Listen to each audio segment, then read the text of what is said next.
This is Morning Line with Tim Jones, Bonnie Bell, and News Director Jason Wirt.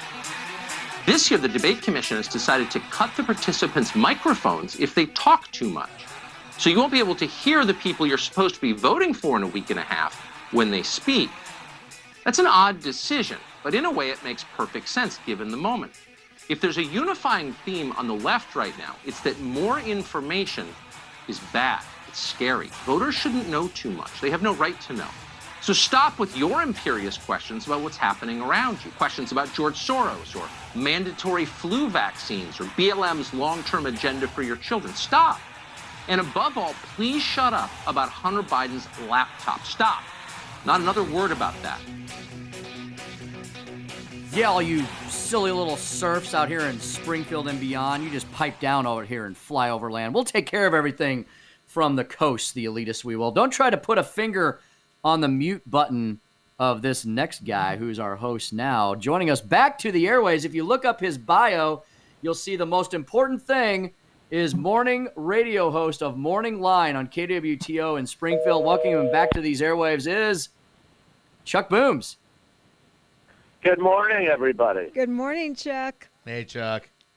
Chuck, great to have you on. You're we got rotating hosts here, Chuck. You're with I'm the newest one, Tim, and then we got Jason and Bonnie here in studio. We're glad to have you back on our airwaves, Chuck. Thank you, Tim. I go way back with Bonnie, and I go way back to this past August with Jason. Yeah. All the way back. By the way, just so everyone knows, I am quite proud of having Morning Line on my resume. Not my biggest accomplishment. That was in the mid-'80s when I was the host of the Mail Strip Show at the mining company. So That's always going to be the top thing on your resume, isn't it, Chuck? yeah, it really is, Bon. Yeah. I don't see any way to top it. Yeah, you really can't. He's Chuck Booms, actor, comedian, talk show host in his own right, famous for the Return of Ironside, an evening at the Improv and Jocks. Did lots of radio, sports, and other talk and otherwise. Chuck, what do you think about the fact that the Presidential Debate Commission, the liberal intelligentsia up in the ivory towers of the coast, they're so bound and determined to silence Donald Trump, to try and make him go away after November 3rd. They're installing a mute button on the final presidential debate of the season here, nearly 1 week before the big election. But just think, Tim, how many whiny, white, woke people that are walking the earth right now that you wish at any time you could point your thumb at them and hit a mute button. Wouldn't that be a joy? To add this at the last hour is okay by me for only one reason. It's the end of the Presidential Debate Commissions. That's got to be the end of these people. First with Scully from C-SPAN. All you'd have to do is watch him work the phones one morning to know that he ran around carrying water for the Biden crime family. And then the disgrace of, saying, well, we'll just do it remotely, like President Trump was ever going to agree to do a Zoom call for a debate. That's not what the American people wanted. And the town hall format was supposed to be for the people, but they don't care about that. Now they're going to change the rules going into the third one. Nothing should surprise me, although what I would love to see tonight is I would love to see at some point Donald Trump turn to Joe and say, since we both got gypped out of the second debate and the American people really only got two, I propose that next Thursday we meet somewhere that's agreeable to me and you, and let's have that third debate like every other put him on the spot, challenge him to a third debate. You know he's not going to accept unless he has a bad moment and goes, you're on, buddy boy, or whatever, which would be great. But either way, it's a win for Trump. If he says, no, I'm not doing it, that looks awfully sketchy. And if he agrees to it, then we get one more. That's a tactic I would hope they'd use. I think that's brilliant. The president should absolutely do that. And knowing Donald Trump, maybe he's thought on that. Chuck, what about the fact that 2 weeks before the general election of our lifetimes, maybe of the country's existence, one of the two candidates goes into his house, puts a quote lid on it. I'm so tired of that phrase because I hear it every day coming from the Biden camp, and goes in his hidey hole. I mean, I can't. It's hard to put it into words that one of the two major presidential candidates is going to hide in his basement and just run the clock out. I mean, I hope the American people are smarter than that. I hope they see what's going on, that Joe Biden really just doesn't want to answer questions about Hunter, the emails, the Chinese, or anything else, does he? No, he doesn't. And to show you how absurd it is, even Millard Fillmore and Franklin Pierce didn't put a lid on it with 2 weeks to go before the presidential election. So, and one of those is a fine member of the Whig Party. I'm trying to restart the Whig Party, by the way. At any rate, he's in the basement because he's with lawyers, is what I'm being told. And he's with lots of lawyers because they're in trouble. And from what we found out last night, we now know for sure a few things. We know that's Hunter's laptop. We know the emails on those are all real. We know the Russians have nothing to do with that laptop or the emails. And we now found out last night that an email had a code at the top, upper right corner, when the laptop was turned over to the FBI, and then the FBI has a receipt of what they're doing with it or whatever. And former FBI agents made it clear last night that the code means that this is all about money laundering. And those are all Class A felonies. Money laundering's a half a step from racketeering and some other juicy charges, which you often hear either with the Gotti family or perhaps the Corleone family in the Godfather trilogy. And if that, in fact, is the case, then this must be before the American public before November 3rd. No ifs, ands, or buts about it. Yeah, I mean, Chuck, if Paul Manafort can go to jail for pretty much the exact same thing, then Joe Biden should have to answer a freaking question about it on a national debate stage. Donald Trump should bring this up, whether or not the moderator wants to go there or not, right? He's got to. And by the way, with Paul Manafort, he shouldn't have been sent to jail. He should have been sent to the TV show Botched for whoever did his last facial surgery. That certainly didn't come out right. And the last time I saw Manafort, if you take the silver paint off, it's the Tin Man. But at any rate, yes, tonight it does have to come up. And of course, Trump will be the one to do it. He needs to steer clear, guys, of the Hunter's a drug addict. There's supposed to be pictures of him with guys and chicks and crack pipes and, llamas. I don't know. But I don't need to know any of that. And we all know the kid's a drug addict. And that's, again, we have to supposedly always be thinking of suburban women, suburban white women, apparently, that are offended every 5 seconds by something. Not you, Bonnie, but thank you. Not Bonnie. Thank you. Bonnie. Yeah, no, not Bonnie. Bonnie's hard to offend. Trust me, she was around me for years. She's hard to offend. Good point.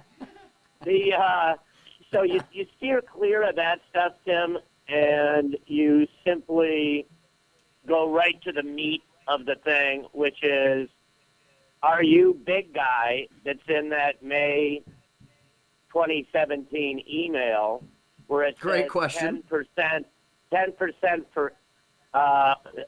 for H, which is Hunter, obviously, to hold for the big guy. We also confirmed last night late on Fox, and also I was watching Newsmax last night. For those of you who don't know what Newsmax is, it's the new Fox News channel, the way the old Fox News channel used to be. At any rate, correct. They have guys that came on and absolutely confirmed the fact that, it was a guy who actually was running this bank, supposedly, for the Biden crime family. That was going to be the blockbuster story today. It's all about he can go through every letter in that email, and he said, "I promise you, big guy is Joe Biden." And so that's riveting news. And it would have been the biggest bombshell yet, except for Chris Wray walking out and doing the country an unconscionable disservice. And here we go again with the Russians, and now throw in a side order of the Iranians. Yeah. And they're trying to meddle in our elections. So that's what that was about last night. It also, they just provided, let's say Trump wins in a landslide, you're going to have all the crazy crybabies burning the cities down going, I knew it was the Russians. We're going to have another 4 years of the frickin' Russians. Yeah, it's a total ridiculous setup. Yeah. No, I know. It's just unbelievable. And the Biden presidency would just really, really harm America. Chuck, before I let you go, let's lighten it up. Maybe we'll lighten it up with this question or not. I know you've been a big sports guy throughout your career, doing a lot of different sports talk and radio and so on and so forth. Chuck, are you watching sports these days? Have you lost interest? I mean, I for one, couldn't care less about the NFL anymore. I'm trying to remain motivated with hockey and golf and some baseball, but is sports still part of your life, or have you moved on to bigger and better things? Well, you hit on all of them there. The one thing I do watch relentlessly and have since I was about 16, used to watch every tournament, definitely the 4 majors, on the phone with my Uncle Sonny, who passed away recently. So I still love golf. The NBA destroyed itself. They'll never get it back. It's funny, Adam Silver said, next year, no Black Lives Matter on the court and no funny names on the jerseys. We're just going to go back to being the NBA. Yeah, it's too late. You know, they already burned the product down to the ground. So with the ratings that they got, just to give you an idea, in the NBA Finals, while that hurricane was hitting the Gulf Coast, the Weather Channel had double the ratings of the NBA Finals. Yep. That ought to give you an idea how bad they were doing. Yeah. So the NBA's finished. I was not a fan of the NHL players standing for "O Canada" and then getting on one knee for the American anthem. That was garbage. And so they've lost me. The NFL is ridiculous. They've tried to dial it back, but the fact that we can't see the anthem anymore on TV, we can't see I just think as conservatives, once and for all, Tim, we should all band together and say the most offensive thing that we want stopped is Sweet Caroline at Fenway Park in the 7th inning. We should just make up that, Neil Diamond is a left-wing Marxist, and as conservatives, we want to finally put an end to, otherwise we're all going to take a knee during Sweet Caroline. I think that would be a good way to get back out. Oh, it's fantastic. Chuck, how do you want folks to find you these days? What are you up to? Where are you up to? Are you on social media at all? Give us all the news we need to know about how to find Chuck Booms. Trying to think which people I don't want to find me. I know there was a gal one week in Vegas I definitely don't want to find me. Any rate, no, I'm on Facebook.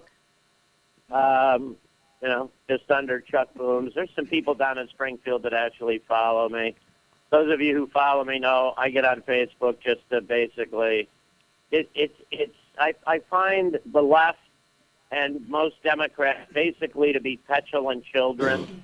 They remind me of kids that hold their breath in the store until they get the toy. I would whack the crap out of them in the store. They decide they want to have timeouts. That's how the country got to where it is. But I find Facebook is a fun platform to just say outrageous things and make everybody go, oh, my God, I can't believe you said that.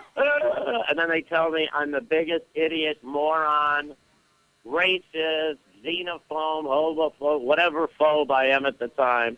And they do this whole thing, and then I always put on there, and yet you follow me. That's my favorite thing. They hate me, they this, they that. And then the other people join in, of course, and go, isn't that the best? Booms, they tell you every name in the book. And yet anytime you post something, they're on it. like a hawk. So I do Facebook. I also have Twitter. I can't tell you the last time I tweeted. I don't know if that sounds bad.